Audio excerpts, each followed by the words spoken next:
আজকে বানিয়েছি ডিম আর পেঁয়াজের দুর্দান্ত একটা রেসিপি। দেখতে থাকুন আমার রেসিপিটা আমি কিভাবে বানিয়েছি। আমি এটা বিকালের টিফিন চায়ের সঙ্গে পরিবেশন করে দেবো। খেতে কিন্তু অসাধারণ লাগবে। যদি আমার এই রেসিপিটা ভালো লেগে থাকে তাহলে আমার চ্যানেলে লাইক ও শেয়ার করে দেওয়ার অনুরোধ রইল। নমস্কার বন্ধুরা, কুকিং অর্পিতাতে আপনাদের সবাইকে স্বাগত জানাই। আশা করি আপনারা সবাই ভালো আছেন। আমি আজকে বানাচ্ছি ডিম আর পেঁয়াজের দুর্দান্ত স্বাদের একটা পকোড়া। দেখতে থাকুন আমার রেসিপিটা আমি কিভাবে বানাই। যদি ভালো লেগে থাকে তাহলে আমার চ্যানেলে লাইক, শেয়ার, কমেন্ট ও সাবস্ক্রাইব করে দেওয়ার অনুরোধ রইল। আমি এখানে 3টা ডিম নিয়েছি। আমি ডিমটা কিন্তু আমি আগে থেকে সেদ্ধ করে নিয়েছি। আমি ডিমটা এবারে কেটে নিচ্ছি। আমি কিন্তু একটা ডিমকে 4 ফালি করব।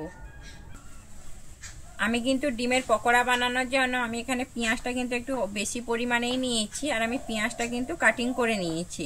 আমি এবারে পেঁয়াজের মধ্যে দিয়ে দিচ্ছি সমস্ত উপকরণগুলো। আমি পেঁয়াজটা দেখুন, পেঁয়াজটা কিন্তু একদম আমি সরু সরু করেই কুচিয়েছি।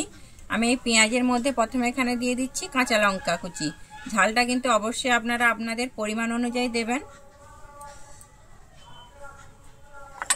আমি এরপর এখানে দিয়ে দিচ্ছি গোটা জিরে। আমি তারপর এখানে দিয়ে দিচ্ছি জোয়ান। আমি দিচ্ছি এখানে জিরের গুঁড়ো, ধনে গুঁড়ো, আর দিচ্ছি আমি গোলমরিচ গুঁড়ো। আমি এখানে অল্প একটু গোলমরিচ গুঁড়ো নিয়েছি। আর দিচ্ছি আমি হলুদ। আমি এরপর এখানে দিয়ে দিচ্ছি ধনেপাতা কুচি। আমি এরপরে উপর থেকে দিয়ে দিচ্ছি লবণ। দিয়ে আমি খুব ভালোভাবে মাখিয়ে নেব।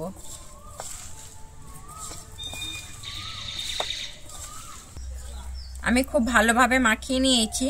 আমি এরপরে দিয়ে দিচ্ছি বেসন, আর দিচ্ছি আমি এখানে কর্নফ্লাওয়ার। কর্নফ্লাওয়ারটা দিলে কিন্তু খুব মচমচে হবে। দিয়ে আমি এবারে খুব ভালোভাবে আবারও মাখাবো। আমি কিন্তু এখন কোনো জলের ব্যবহার করছি না।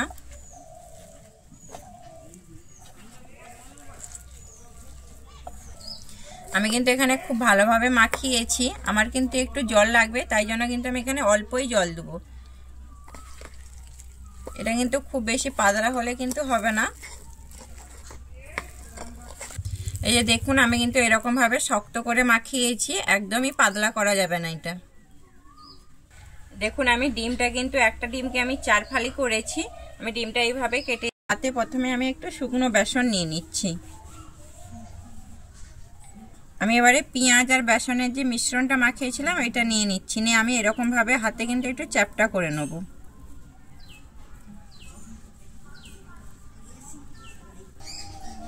আমি এভাবে ডিমটাকে এবারে দিয়ে দিচ্ছি। দিয়ে এইভাবে উপর থেকে কিন্তু মুড়ে নেব। এটা কিন্তু খুবই টাইট করে মাখতে হবে, না হলে কিন্তু মানে বেসনটা ফেটে যাবে। এই যে দেখুন, আমি আবার একটু গুঁড়ো বেসন দিয়ে খুব ভালোভাবে করে নিচ্ছি। দেখুন বন্ধুরা কি সুন্দর হয়েছে। আমি এইভাবে বাদবাকিগুলো কিন্তু করে নেব।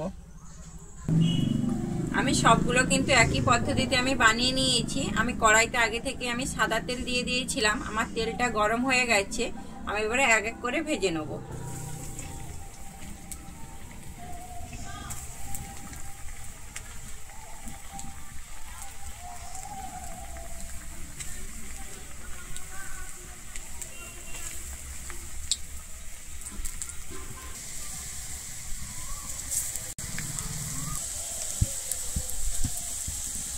আমার দেখুন এক পাশটা কি সুন্দর লাল হয়ে ভাজা হয়েছে। আমি এবারে উল্টে নিচ্ছি। আর কিন্তু উনানের আঁচটা একদম হালকা করতে হবে, না হলে কিন্তু পকোড়াগুলো সব পুড়ে যাবে। আমি পকোড়াগুলো কিন্তু খুন্তির সাহায্যে মাঝে মাঝে এরকম ভাবে নাড়তে থাকবো, তাহলে কিন্তু সমানভাবে সবগুলোই ভাজা হবে। হয়ে গেছে, আমি এবারে তুলে নিচ্ছি।